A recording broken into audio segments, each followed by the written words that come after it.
நினைக்கும் வடிவங்களில் தங்க நகைகள் நித்தமும் நீங்கள் தெரிவு செய்ய நகை வியாபாரத்தில் 20 வருட கால அனுபவம் பெற்ற நியூ ரூபி ஆபரண மாளிகை. Hi, I'm Edward Davey. I'm the Liberal Democrat MP for Kingston and Surbiton, and I'm the acting leader of the Liberal Democrats. I want to wish everyone a happy Thai Pongal as we celebrate the Tamil harvest, and we think of renewal and we think of happy times. And it's wonderful to be here in the House of Commons with so many Tamil friends. But of course we remember our Tamil brothers and sisters, particularly back in Sri Lanka, who are facing harassment, discrimination and persecution. And their human rights, their civil rights and political rights are not recognised. Liberal Democrats have been at the forefront working cross-party to campaign for justice for Tamil people, to make sure that the war crimes that I believe were perpetrated against the Tamil people just over 10 years ago are properly investigated, and the people who are held to account. Just as we have seen the election last year of President Rajapaksa, who many people believe was involved in those war crimes, it is essential the British government, the international community, the Commonwealth is a very strong signal. We've been campaigning for this for many years. I personally have been to the United Nations Human Rights Council to argue to other countries that we need to be strong on this. So we need to continue, we need to keep working together, and we will get there. Vanakkam Nandri. I'm Gareth Johnson, the Member of Parliament for Dartford, and I just want to wish everybody in Sri Lanka a happy harvest. We have a very vibrant Sri Lankan Tamil community in my constituency who are very active on issues such as human rights, and it's very important that we listen to the messages that they're giving to us.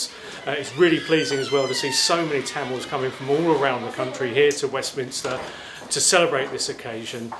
It's a part of the institution, if you like, of Tamil culture to be embedded in the local community, and that's very much to their credit. And so I want to pay tribute to the contribution that the Tamil community has made to this country and the impact that they've had on society all around this country. And it's wonderful to see so many people coming here to celebrate this occasion.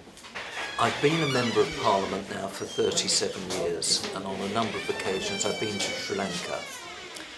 I know only too well the tensions that have taken place, and I know how the Tamil community feel that there are dreadful human rights abuses that have happened in Sri Lanka. As far as I'm concerned, I'm absolutely determined, now that we have a new Parliament and we have a government with a majority, that I will raise in Parliament and work with the Tamil community to get the answers to all the things which they are worried about, and work with everyone to stop any human rights abuses. This evening I've been here in the Commonwealth Parliamentary Association in Parliament celebrating Pongal with the Tamil community from all across London, and we've had a great time. There's been music and celebration. Everybody, as you can see, has been very well dressed. But there's been a very serious undercurrent to the celebrations that we've had. And that is the knowledge that we still do not have justice for the victims of the genocide that took place now over a decade ago. And every time we meet, we have to recommit ourselves to ensuring that the investigation, the independent investigation that the United Nations High Commission for War Crimes and Refugees has demanded actually goes ahead and takes place. And still that independent investigation has not happened. So I gave a commitment to the community a number of months ago before the general election that if afterwards we in the Labour Party were in government, then I would not allow the introduction of the GSP Plus, the general system of preferences in our trade. And I'm hoping now, even though it's not a Labour government, that the new government in the UK when we do get out of the European Union and are able to conduct our own trade policy, will do the same. That they will make sure that no trade preferences are given to Sri Lanka until that injustice has been righted and until that independent report has been commissioned. So, in wishing everybody a happy Pongal, I hope that this time next year when we're celebrating, there might be some real progress, and that will be the best cause for celebration of all. Well, I was very pleased when His Royal Highness Prince Charles, the Prince of Wales, came to my constituency last month to attend a carol service at the Emmanuel Christian Fellowship, which is the main Tamil-speaking church in my constituency. He's been there for 40 years. And he came to take part in the carol service, but particularly because he wanted to express solidarity with all those who'd been bereaved and injured in the terrible bombings in Sri Lanka on Easter Day last year. And it was a lovely occasion, everyone enjoyed it. He met at the service a number of people who'd lost relatives and friends in those bombings. So it was, as well as a great occasion, it was a reminder that terrible things are happening in Sri Lanka still, with Tamil people in large numbers being affected. And I regularly look at the reports to the United Nations Human Rights Commissioner on the state of affairs in Sri Lanka, and the most recent report makes it very clear that those who are defending human rights in Sri Lanka are being harassed, and worse, that there are regular reports of abductions and very, very bad things still going on. And with the political developments in Sri Lanka, there's a worry that things are going to go backwards rather than forwards. There's a very important annual meeting of the Human Rights Council coming up in March. That's, as always, an important opportunity. But all of us need to keep pressing and insisting that the commitments that were made to David Cameron, that there would be a proper inquiry about what happened at the end of the conflict in 2009, that those promises must even now be fulfilled. I'm Wes Streeting, I'm the Labour MP for Ilford North and hoping to be back very shortly as Vice Chair of the All-Party Parliamentary Group on Tamils. We've got a new Parliament, a refreshed Parliament, but we've got an ongoing job to do about human rights in Sri Lanka.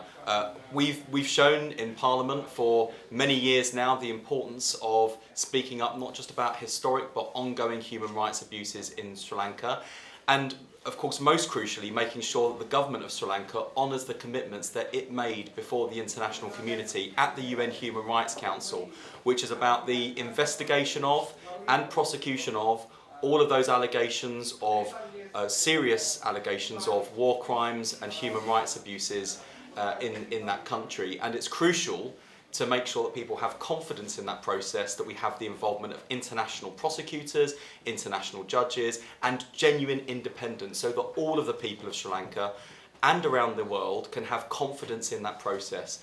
And by providing truth and accountability and justice, we can have reconciliation and a bright future for all of the people of Sri Lanka. That's the important work that we'll be getting going again once the All-Party Parliamentary Group is up, and I hope that our re-elected, our new government will make sure that this remains a really important priority for the Foreign Office, and working together on a cross-party basis will make sure that that happens. Hi, I'm Paul Scully. I'm the Conservative Member of Parliament for Sutton and Cheam in South London, and I've been the All-Party Parliamentary Group Chair for Tamils for the last couple of years.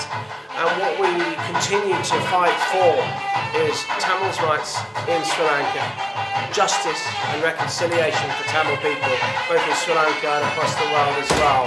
Especially with the change of government in Sri Lanka, it's so important that we continue our work, that we continue to make sure that we can actually get the United Nations resolution that Sri Lanka itself co-sponsored actually adhered to, actually underway, so we can see meaningful change, because only then can we bring that dark chapter in the island's history to a close, make sure that Tamil people feel confident that they can move on in their life, both in Sri Lanka and around the world, and have confidence that their families and their friends feel safe in Sri Lanka.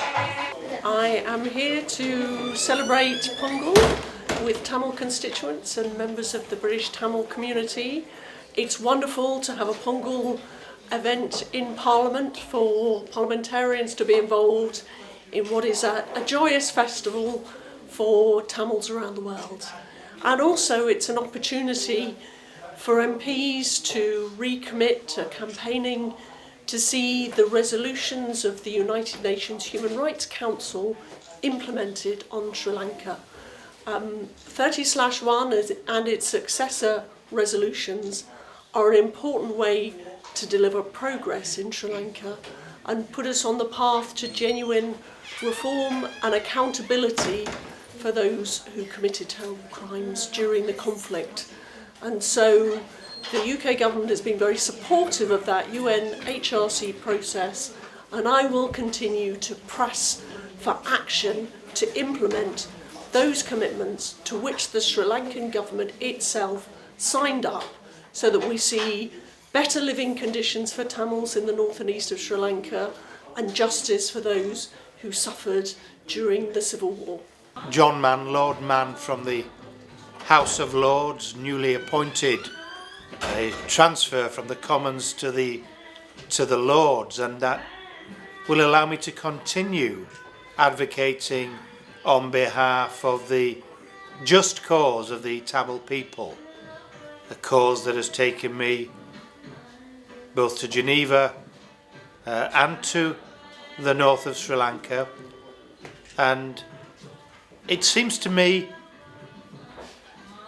in this time of celebration for the Pongal, which I'm honoured to join, that the very modest demands that there should be justice, a proper independent investigation, one that's been promised but one that hasn't been delivered, should now happen, and let the world judge, and let there be some justice for those who have lost family members, friends and neighbours, disappeared or murdered, or both.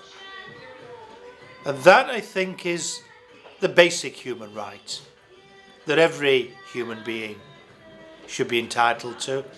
And this Parliament, in the Commons and in the Lords, needs to be a leading voice for this to happen and for there to be progress during this year 2020. But thank you for what you do. Thank you for the opportunity to share with you. So I'm Janet Davey, a Labour Member of Parliament for Lewisham East. Really pleased to be speaking to you here this evening, and also to be at this festival, this significant festival, and you do so many other significant festivals as well. Not only do I have many Tamil people that live and work in my constituency, I have many Tamil people that feel very strongly and passionately about the genocide that has been experienced in their country and the human rights issues that have caused so much conflict and pain and that has affected their families and communities. And I have represented you at speaking in Trafalgar Square and here in Parliament, and I'm very pleased to do that. I'm also very pleased to lend my voice and to lend my support to make sure we bring an end to human rights abuses and genocide and violations that take place that affect your community. So thank you very much, and let me know where I can be of best use. All the best. Bye-bye.